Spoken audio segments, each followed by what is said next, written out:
The broadcast is now starting. All attendees are in listen-only mode. Hi everybody, and welcome to today's webinar, Search and Social, 3 data-packed tips to finding your customers online. My name is Michelle, and I'm just here to get things started before passing things off to today's presenter. So, before we get into the content for today, just some logistics for you all. We will be recording today's webinar, so feel free to take notes, but don't worry if you miss anything. You'll receive an email with the webinar recording as well as the slide deck, so you can feel free to share those after today's presentation. Also, we encourage you to be social and join in the conversation on Twitter. You have our presenter Mark's handle right there, so definitely tweet at him. And then finally, we will definitely save time for questions and answers at the end of today's presentation, so definitely submit those in your GoToWebinar dashboard there, and we will definitely make sure that we save time to get to those. Next up, we just want to make sure anyone who's not familiar with WordStream, just tell you a little bit about us and why we put on presentations like this one you're having today. So basically, WordStream is a cross-platform software, really makes makes advertising easy for online efforts, including search and social campaigns. We have a paid service, and we also have tons of free tools as well. So make sure you head to wordstream.com after the webinar and check out what we're all about. So next up, this is my favorite part of every presentation, and that's getting to introduce my friend Mark. Mark is a senior data scientist here at WordStream. He has over 5 years of experience in paid search. He is an absolute expert, which is evident in his recent ranking as the 5th most influential PPC expert of 2017. You all are in excellent hands today. And with that, I'm going to pass things off to Mark. Thanks, Michelle. Always my favorite with you too as well.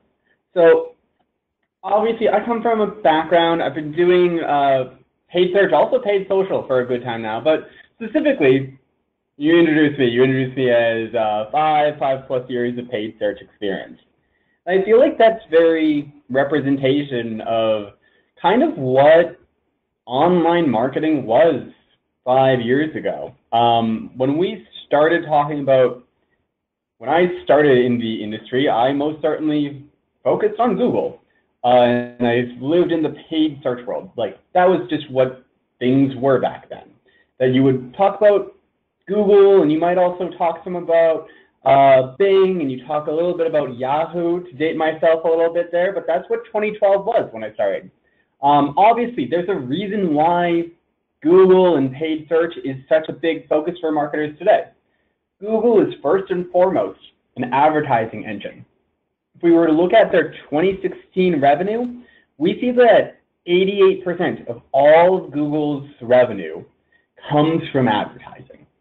And so that's kind of a very jarring statistic in itself, that when you think about like everything that you think about when you think about Google as a company, you think about the Android platform, you think about Gmail, you think about Nest, you think about the Chromebook, you think about Chrome, you think about self-driving cars, all of these moonshots that like get Google in the news every day, all of that together accounts for 12% of all of Google's revenue.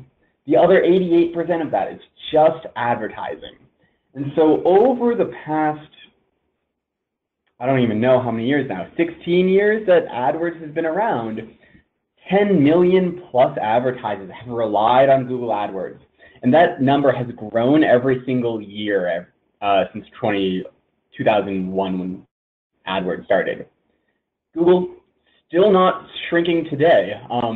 Google's ad revenue, although they drove $90 billion in ad revenue last year, 6.3 billion of that was growth year over year. So they're continuing to grow, that's roughly about 7 or 8% growth in 2016. It's certainly not something that's going away.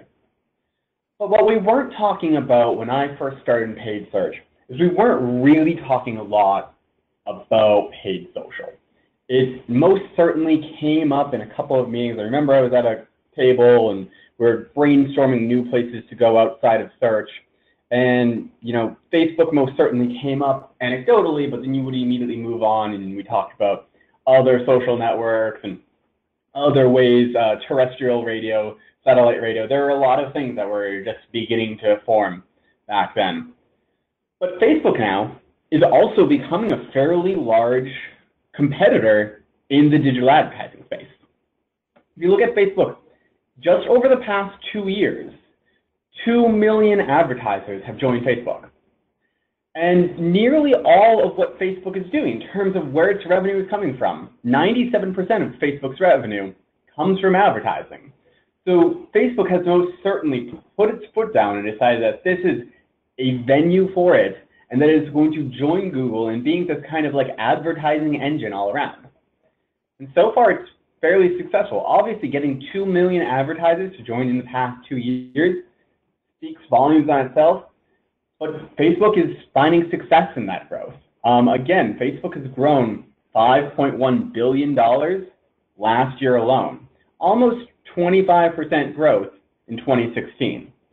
So this is becoming, whereas it was kind of a conversation piece or a footnote a couple of years ago, now Facebook is increasingly becoming a conversation that I have with prospects and with clients and with people even internally, that we're dedicating a whole lot more time in terms of training and understanding and partnerships along with Facebook here at WordStream. So that as both of these networks grow, we're going to expect more and more people to have interest in this. And it's so interesting because when you look at just digital ad spend online, the digital ad spend arena kind of feels like a duopoly in a big sense. Google today, or in 2016, 52 cents of every dollar spent on digital advertising went to Google, either via Google Search or Google Display or via YouTube or some kind of other partner. Facebook definitely took the second largest share, does not have the same market share as Google, but still almost 20% of all advertising online goes through Facebook. Everything else, be it Bing or be it Yahoo or be it AdRoll or be it any other kind of online tertiary platform, that accounts for just over a quarter of everything else. But really the digital ad spend, the digital advertising market is focused on just this Google and this Facebook. There's this big component of search or social online.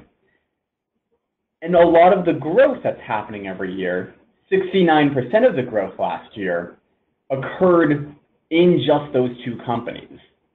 So yes, absolutely, companies like Amazon, companies like AOL, companies like Microsoft are not going away and they're finding success online, but a lot of the growth that's going to happen, both in past years and as we'd expect in future years, are going to be concentrated on these two companies. So knowing this incredible growth in both Google and in Facebook's advertising platforms begins a conversation I have a lot with newer customers or people who are trying to get online now. And that's Google AdWords or Facebook ads, which is better? Which should I focus on? And so a couple of ways we can approach that question altogether. Which is better? When you look at reach, when you look at the reach of the two networks, Google is almost a monopoly. I'm not going to deny that. 84% of the United States online population uses Google search, most of us on a daily basis. That wherever you go, like Google is as much a noun as it is a verb. And we don't hide the fact that we all use Google search. Even I was passively looking up something online yesterday about Google, and I Googled Google because I forgot that I just Googled everything all day long. That's how often we use Google search, and that's how embedded it is in our online culture. It reaches nearly everyone, to the point that Google.com receives over 3.5 billion searches every single day.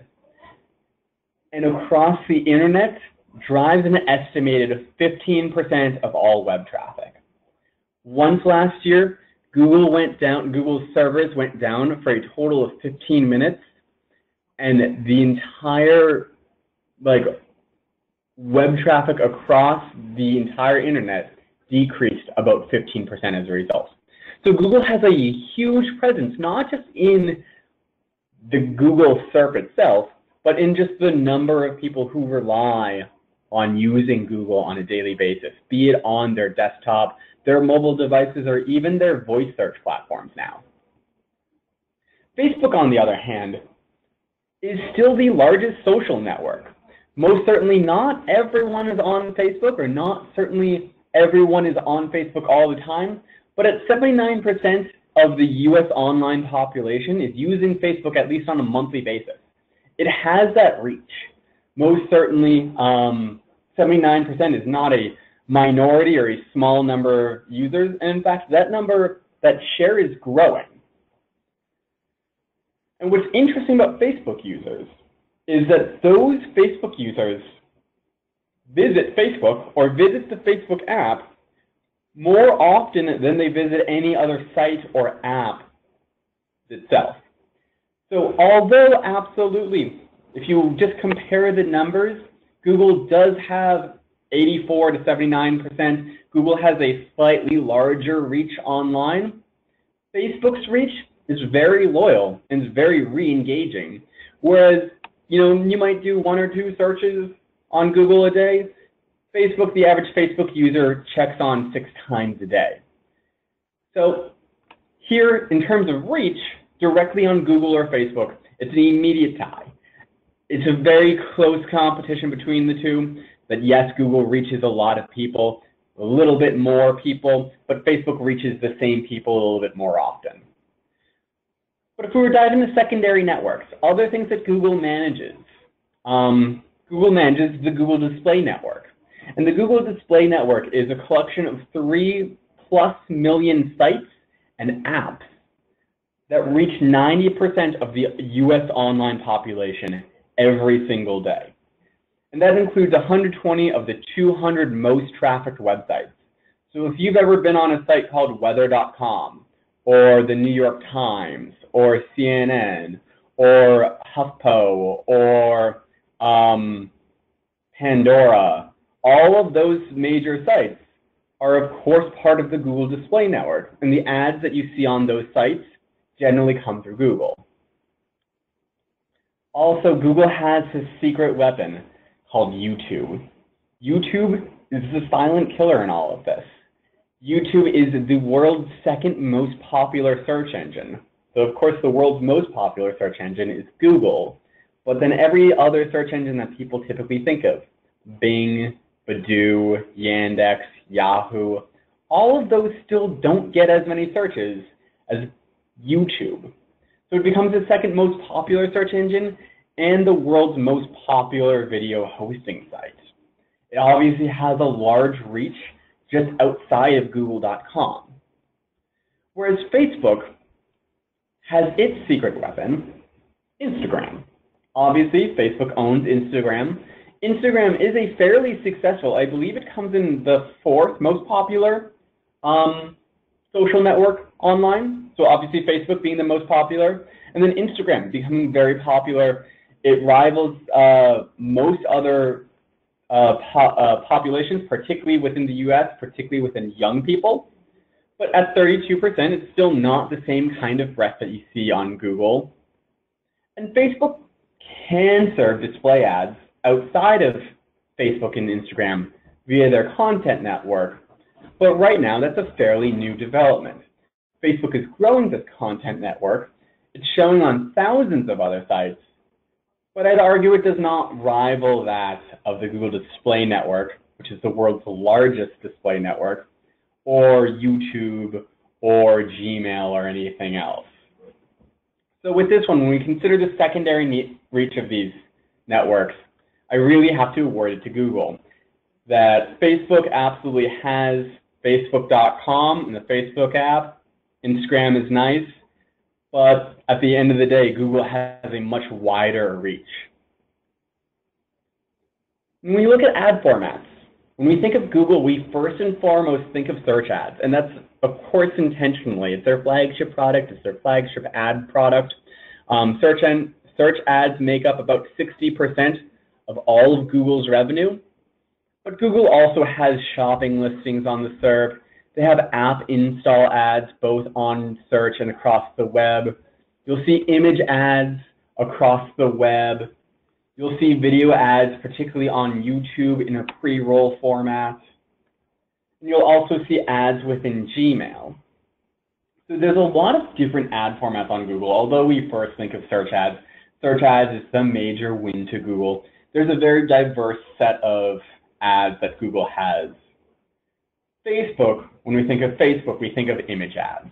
And that's, of course, what we see directly in the feed, as well as on the right-hand rail within Facebook and within Instagram. Those are very successful. But Facebook can also serve video ads and app install ads. You can serve a sponsored post, or you can serve lead gen ads very easily as well. You can also create ads to promote an event that you're running, or a conference you're running, or a webinar you're attending. So we see that both Google and Facebook have a very diverse ad format portfolio in their hands. Here, if I were to make the comparison in terms of who has better ad formats, I'd say that both of them have very diverse ad formats, but having run both ad formats on Google and Facebook, we actually see that Facebook may be a little bit more versatile in their approach here. That absolutely, I can create search ads, I can create image ads, and I can create shopping listings on Google, but it's kind of everything has to be in its place, and everything requires a lot of infrastructure to build these campaigns and launch these campaigns and cater them specifically to Google's standards. Whereas Facebook and Instagram have a lot more flexibility in creating these and allow you to get started a lot faster in terms of promoting different types of ad formats. So here, I'm going to give the win to Facebook. Now, of course, when we create these ads, a big thing that people are interested in is looking at click-through rate and engagement rate. It's great that your ads are online, but it doesn't mean anything if no one's clicking on this stuff. So when we look at this, we've previously done a study looking at what are industry benchmarks for average click-through rate across Google AdWords and across Facebook. Both of these infographics are fully available on the WordStream blog, but just to highlight some important differences, we see on Google the average search click-through rate is about 1.91%, so just under 2% on the Google Search Network. That, of course, varies a lot by industry, but we see that people really engage highly on Google Search for B2B products, for consumer services, or for financial services.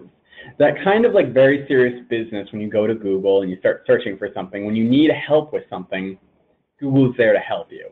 And those are the best performing ads on the SERP. On Facebook, though, we see completely different numbers, particularly for different industries. The average click-through rate on Facebook is a little lower, or actually it's about half as high. The average click-through rate is 0.9%. But that, again, varies industry to industry. We actually see it appreciably higher for industries like legal, for retail, for apparel, almost the exact opposite of what you see on Google. Where on Google, those were very B2B performance-driven things, B2B, finance, insurance, etc. Here on Facebook, the B2C market, retail, apparel, legal, personal injury, trying to reach those types of users has a higher click-through rate. And so when you compare those two numbers, obviously we see the fact that Google has a higher click-through rate, almost 2 to 1. So Google is really great at generating new traffic here with its higher reach as well as with a higher click-through rate. But when we compare cost per click, we see that Google can be fairly expensive. Average search cost per click, about $2.32 per click. That's not always the case. You can absolutely get certain industries have different costs per click. Personals have very inexpensive cost per clicks. as do advocacy groups. In fact, Google partners fairly well with nonprofits to grant them money to advertise online via Google. Whereas on Facebook, we see a slightly reduced cost per click, just under $2 at $1.72 across the board. But there are most certainly industries in which you can get cheaper clicks on Facebook. And that's, again, going to be more B2C businesses, where you're going to see that there are cheaper cost per clicks for education, retail, and travel industries. So when you compare these two numbers, it's very easy to see that Facebook has a cheaper cost per click across most industries. So when we compare the two networks side by side, Google having the largest search reach by far and the largest display network across everything, has a diverse set of ad formats and a very highly engaged user that's likely to click on their ads. Versus Facebook still has a very impressive social reach, reaching the same users very frequently, having a very loyal returning user base, that you can serve a more diverse, more flexible ad format portfolio to at a lower cost. So I guess the question that next happens is, which is better, Google or Facebook? And I often disappoint people with my answer to this. I don't believe necessarily that there is one better than the other. I just believe that they're better at doing different things. So in Google has this amazing strength that when we serve search ads, we're only targeting users who are actively searching for our product. So we know that they're actively looking for us. It would be like if you came up to me on the street and asked me where a local plumber was or where my favorite place to grab a bite to eat is. I would tell you a restaurant nearby.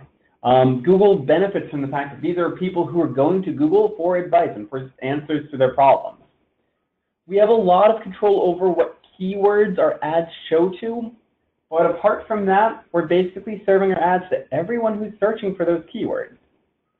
So we see that search click-through rates are high, and generally search conversion rates are very high because they're specifically looking for our product. Whereas on Facebook, Facebook's offer isn't necessarily that these people are actively searching for us, but that we can target anyone we want. Facebook by far has the most sophisticated audience targeting audience targeting options online.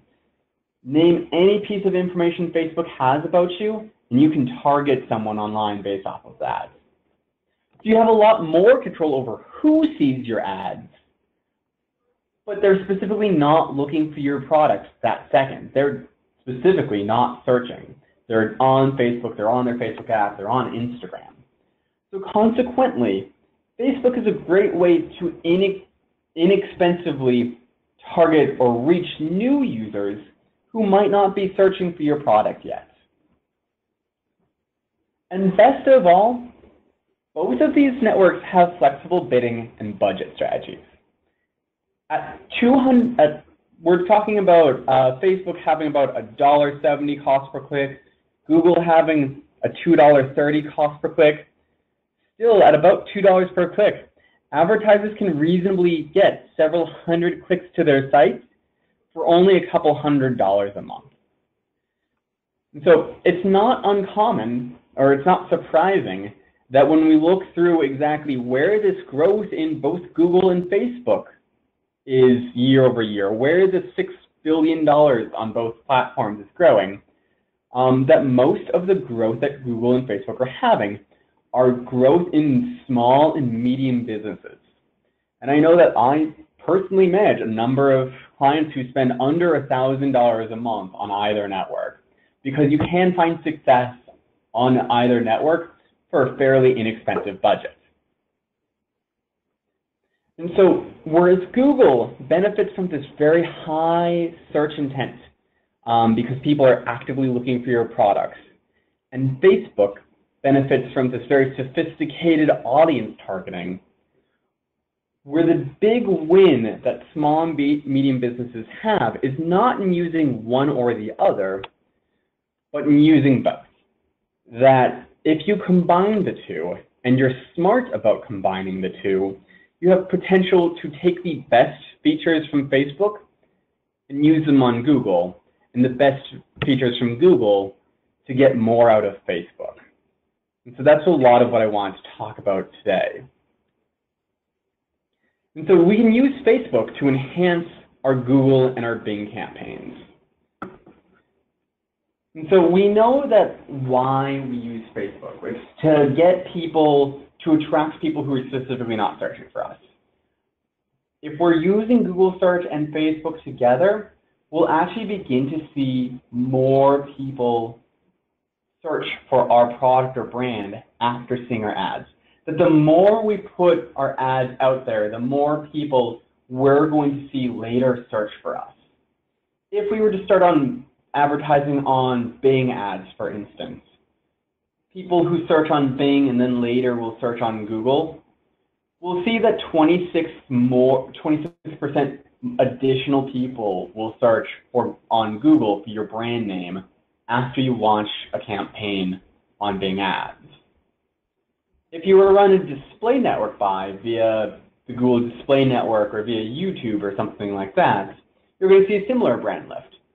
31% more people will begin searching for you after seeing a display ad. But Facebook, because Facebook users visit Facebook so often, they see so much stuff on Facebook, it's a great way to inexpensively get exposure. And consequently, those Facebook ads are most memorable to a lot of people who are searching. Just by launching a Facebook campaign, you can increase searches for your own brand on Google by 34%. So although not everyone is going to click on your Facebook ads, just the fact that they see your Facebook ads, that they see your posts show up, that they see that you're out there, you're advertising, those ads, even if they're not clicking, even if they're not converting immediately, they'll later turn to Google and they'll start searching for your product and for your brand. So there's a lot of benefits for just advertising cross-network in itself. But why Facebook in particular? Obviously, we could do the same thing with Bing, we could do the same thing with display and get fairly similar results within 10%. Facebook's obviously very impactful on this. But another reason why we'd want to use Facebook is because of their sophisticated audience targeting features. So on Google, we're really just able to target people based off of what they're searching for. But on Facebook, we can narrow that down so much more. We could narrow this down and target users based off of their demographics, their gender, their age, whether or not they're parents, whether or not they're grandparents, based off the fact they're in a relationship, based off their sexual orientation, based off of their job, how much money they make, whether or not they're a senior level employee or a junior level employee, based off their education level, what they studied, where they went to school, whether or not they're homeowners, versus whether or not they rent, or based off the fact that they have an upcoming birthday or an upcoming anniversary or an upcoming wedding or something like that. Facebook has so many, I could not fit everything that Facebook can target on one slide because there's so many ways that you can reach people on Facebook in terms of defining an audience. And so we know, for instance, that not everyone who's searching for a product is going to be our key demographic. If I were to search for bras online, we know that I'm probably not going to buy a bra even though I'm the one searching for it, because I'm not the target demographic for that type of product. But if we were just targeting that keyword, you'd likely serve me an ad. But we can use our social campaigns to target a more specific audience. And once we create this social campaign, we could just inexpensively expose a lot of people who are in this target audience to our social ads. If they convert via Facebook, that's success in itself, but we know most of them won't. What we can do is we can pair our Facebook campaigns with Google Analytics. We create an audience in Google Analytics based off of the fact they came in through this Facebook campaign that was targeting paid search professionals, or targeting people who are recently engaged, or people who are looking to buy a home, or parents. And we can narrow down this audience within Google Analytics and use that same audience to target on Google moving forward.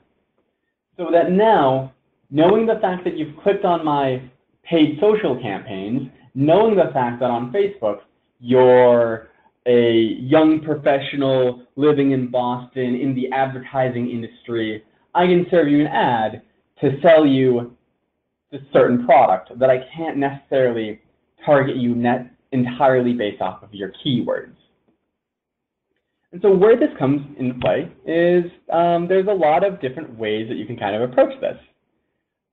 For instance, one thing you would not know about me is that I'm actually getting married very, very soon. That's my fiance and I getting married at the end of September. That is something that Facebook knows about me. And it's something that you can target me on Facebook that you can't necessarily target me on Google. The fact that I'm engaged and I'm getting married very soon means that I'm going to buy a lot of stuff. Or, that's actually what I'm kind of discovered, is that a lot of planning a wedding is just spending a whole lot of money along the way. So consequently, because I'm getting married in a month, I've had to go through the process of planning things. I've had to find a venue. I've had to hire a caterer, a DJ, photographer. I've had to book a hotel block. I've had to buy a suit. I have to buy rings still, to be honest, and plan a honeymoon. But these are all things that I wouldn't necessarily do on my own natural life if it weren't for this large event coming up. But because I'm getting engaged, and because because I'm getting engaged, I'm going to be buying all of the stuff. I wish I knew in advance that I was going to be buying all of the stuff a year or so ago. You can use this social campaign to improve your search targeting. You could run an inexpensive campaign on Facebook targeting me based off of that life event. The fact that I'm engaged and I'm going to get married soon. You could target me on Facebook knowing that information.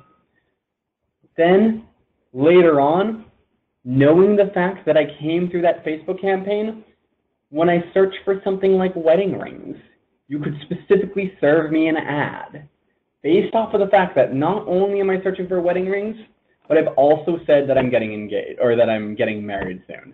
So I'm specifically in market. I'm not necessarily just someone online searching for wedding rings. I am not my mom, who is probably spending as much time planning my wedding as I am, but not the one who's making these decisions. Well, that's its own conversation itself. But using that information about me on Facebook, we can create audiences via your Facebook ads to target me on Google. And so using that cross-network insights, we can really improve our targeting on Google because we're running Facebook campaigns. The reverse is also true, though. We can also use search to grow our Facebook audiences. And so one of the things that we're really happy with when we're running Google search is that it converts very well. We see that the average conversion rate on Google, people who are actively searching for a product, we convert roughly 4% of users. So that's actually a fairly high conversion rate in the industry. But even so, converting 4% of all people who are searching for you means that 96% of people who click on your ad won't ultimately convert. Even 70% of people who abandon a shopping cart will leave your site without completing a purchase. So there's this large group of people who are actively searching for your product or service, but aren't necessarily going to convert from you right away, or they're going to create a shopping cart and they're not going to fully check out. And that this is all opportunity that is not going to be able to be converted directly by Google right away. So the fact that they were actively searching, the fact that they've been to your site before, makes them a very prime audience. But Google can't necessarily get in there and convert them right away, specifically if they're not searching for your product. And that's really where Facebook comes in. Particularly if you were to remarket to people who come to your site via Google. You can run your Google campaigns, absolutely have people come to your site, click on your ads, convert. But that other 96% of people who do not convert do not need to be people who you've lost. You can simply tag your site with Facebook's remarketing pixel, and then you'll be able to target ads to people on Facebook who came via your search campaigns. So we'll be able to attract this very high intent audience, people who are actively searching for these products and services. You won't necessarily need to rely on Facebook's targeting options of audiences and demographics and trying to figure out who your key demographic is. You can literally just reach people who are already searching for you on Facebook and try and convert them on Facebook after Google couldn't do it. And you can run your ads to all these audiences, and you're going to see that your conversion rates are going to increase over time. That it's not uncommon for people to come to a site and not immediately convert. That the first time they see an ad, yep, they might convert 4% of the time. But just exposing them to multiple ads, be it Google or be it Facebook, will help you improve your conversion rates. That if you were to show the same user an ad 6 times, that user would be more than twice as likely to click and then convert on your ad after seeing that ad 6 times.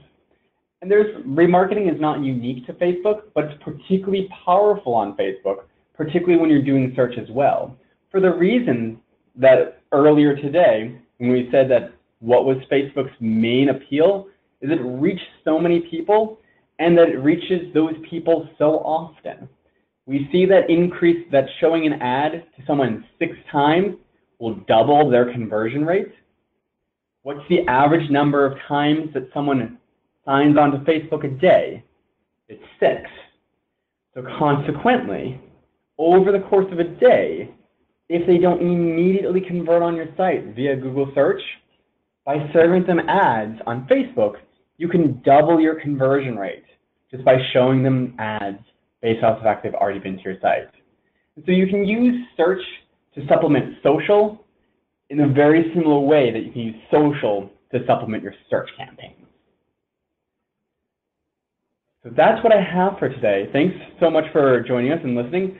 Michelle, I believe you had a couple of questions for people? Yeah, absolutely. Thanks so much, Mark, and thank you all for submitting your questions along the way. We're definitely going to get to those.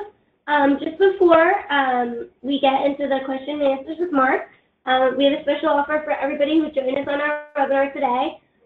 If some of this insight is seeming like something you want to dive a little bit deeper into within your own account, you can definitely connect with another one of our team members here on the WordStream team. One of our Google certified experts will be happy to talk to you about your specific account. So go ahead and select one of those options, whichever is best for you. And while you're doing that, I'll take some of these questions to Mark. Okay, Mark. So first question that came in is really related to that combination between Facebook and Google. So this person wants to know a little bit more specifically how to target her audience from Facebook and use that in Google. So what kind of fields do they need to export from Facebook and upload into Google? Sure. So what you need to do is you need to do that via Google Analytics.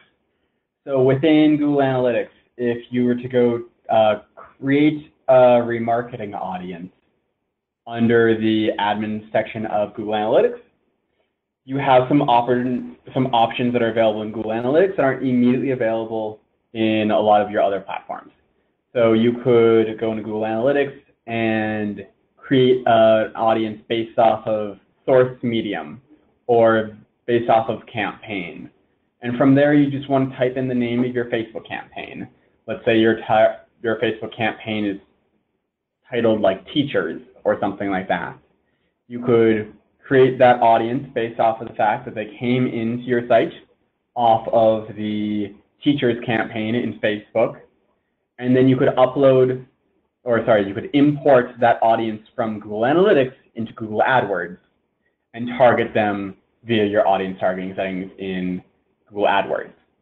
So you would be targeting people who have came to your site via your Facebook campaign, and you would know that information about them because you were targeting them in Facebook.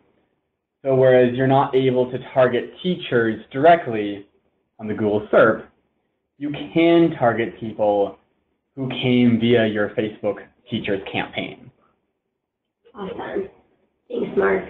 Another question that came in, I know you spoke a little bit towards the end there about targeting people who visit specific landing pages on your site. Mm-hmm. Would you say that doing this and targeting customers based on the landing pages that they visit, does that ultimately increase conversion rates? Yeah, absolutely. So you could target, targeting everyone who's been to your site, it's effective. It basically increases your conversion rate about twice as much, just based off of the fact that they've previously been to your site, they're familiar with your brand, based off of some criteria. They may have been on the homepage, or they may have been past buyers or something like that. But if you were to be more specific with that, we see that people who have shopping cart abandoned, instead of being twice as likely to convert on your site, they become 3 times as likely to convert on your site. Or if you were to re-engage with past buyers are kind of your creme de la creme. We see that past buyers, when they later come back to your site, they're 6 times as likely to come back and complete a conversion. So absolutely knowing what they've done in the past, your past behavior is your best indicator of your future behavior. So knowing that they've started to check out means that they're likely going to come back and later check out, or the fact that they've bought from you in the past is a more valuable option. It also gives you differences in terms of like what kinds of ads you can serve them. So if someone was spending a whole lot of time, they were looking at your Nike shoes online, you could serve them ads for Nike shoes, rather than just the fact that like you've looked at some clothing or you've looked at something on my site. Or you could serve ads to them based off of the fact that they've abandoned a shopping cart, so you could maybe up your offer a little bit, knowing the fact that they were considering you pretty seriously and then stopped.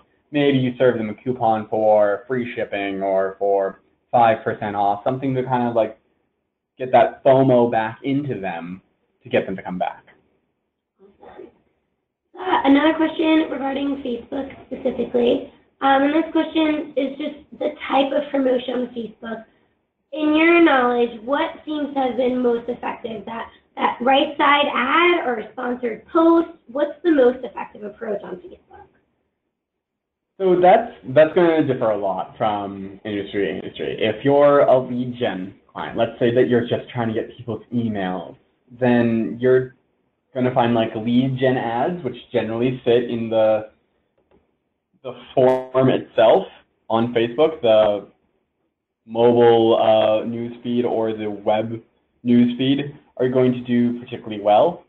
Whereas if you're e-com, e-com is a much easier, if you're selling something that's a lot more visually appealing, you're going to find that do really well on Instagram. That because of where those networks live, it's very easy to draw different types of attention across it. So I wouldn't necessarily say that there's like a best one. I'm most certainly for like a lot of B2B, which struggles on like Instagram, for instance. Lead gen is very effective on Facebook in the main the news feed, whereas a lot more e-commerce, visually attractive industries, like if you're selling clothing or if you're selling salon services or gyms, do really well on Instagram because it's a very visually appealing, it fits in, it feels very native to the platform. So you get better engagement rates. I know that like oftentimes, like as I'm seeing everyone this summer take their Instagrams on their vacation and they're all summer bodies and everyone looks really nice, and then someone tries to get me on a gym, like it'll work, you guys. That's where I'm most vulnerable. So Instagram has that strength, but if you're trying to sell me like a B2B software, like Instagram's not going to be the place for it. Awesome. Now that we've got a couple more questions that we're going to try to squeeze in before we run out of time here. This question here, so talking about the different kinds of platforms, this person had a question, does it make sense to start with Bing and learn there? It seems like you can make a couple more mistakes without as much penalty and then move on to Facebook and AdWords. Is there like a succession that you should use? What's your advice there? That's a good question. I don't often see people start on Bing just because the struggles you're going to have on Bing are going to be the same struggles you have on AdWords with less reach. At the end of the day, both Bing and Google, you're targeting people who are searching for a product, so their strengths are similar. Their weaknesses are similar as well. Yep, Bing has less reach. It's slightly cheaper, but all of Google's problems are equally magnified onto Bing. So I typically see a lot of people start on Google, get their bearings together on Google, and then segue into Facebook, and then really pair the two. What I will say is that generally, because people are searching and because you get so much search volume from Google, that starting off on Google will often take a little bit more budget. I would really struggle to get someone up and running on Google for under $500 a month or something like that. Where on Facebook, I see a lot of people successful for $200, $300 a month. I would be very tempted to launch the two of them together so that I could pair them together, but I'd still likely spend more time on Google at the end of the day. Awesome. Okay, we've got time for just one more question here. Kind of a curveball, Mark. I'm ready. So, mentioned a lot of platforms, Bing, Instagram, Facebook, AdWords, of course. This person was curious about Amazon. Is Amazon technically an advertising platform, or is it really just like a product platform? So Amazon does have advertising services. What Amazon offers in terms of advertising services changes so much month to month, quarter to quarter, that it's very difficult to kind of really get a wrangle on it. Amazon, you look at the revenue generation that's coming from Amazon, and a solid like 75% of where Amazon's revenues are coming from are from products. Then an additional 10 or 20% comes from their services, their servers, their additional services, things like Amazon Prime, things like their subscription-based things, all of that stuff. And then like this small fraction, I think it's something like 3 or 4%, comes from their advertising platform. So yes, Amazon is certainly an advertising platform. Yes, it's certainly growing, but I would hesitate to say that Amazon Ads is growing at the same rate as Google or Facebook. I do see some of my clients are using Amazon sponsored listings, and it's effectively the same approach that you would use on Google, where they're buying keywords. So when you're on Amazon and you do a search, then it defaults to, you'll see your product right there. I will warn people that Amazon itself is not all that confident in its own search platform, evident by the fact that Amazon, when it can't serve you a result, you know what it does? Serves you Bing results. In fact, the Amazon Echo product or the Amazon Dot product or any of the Amazon devices, the default search engine for those devices is not Amazon search, it's Bing search. So a lot of the people who find success on Amazon find success on Bing for the reason that Bing powers a lot of Amazon search. So I really would hesitate before I went all in on Amazon that at best I'd say if you're looking at Amazon, look closely at Bing as well. But even so, Bing's certainly growing, but it's not growing to the same rate that we're seeing Facebook and AdWords grow. Awesome. Very interesting stuff there, Mark. Okay, that about wraps it up for the time that we have today. Thank you all for your questions. Mark, thank you so much for your insight. Everybody online, one more time, as you know, Mark talks a lot about ads and making sure that you guys are following all the right processes to get the best results. Definitely check out our AdWords Performance Grader. You can head to WordStream.com to find it there. It's a free tool and it can let you know how your ads are performing right at this very minute. So definitely worthwhile, and keep an eye out on your inbox for today's recording as well as the slide deck. So thanks again to you all, and Mark, thanks so much. Well, thanks for having me. Thanks for joining me, everyone.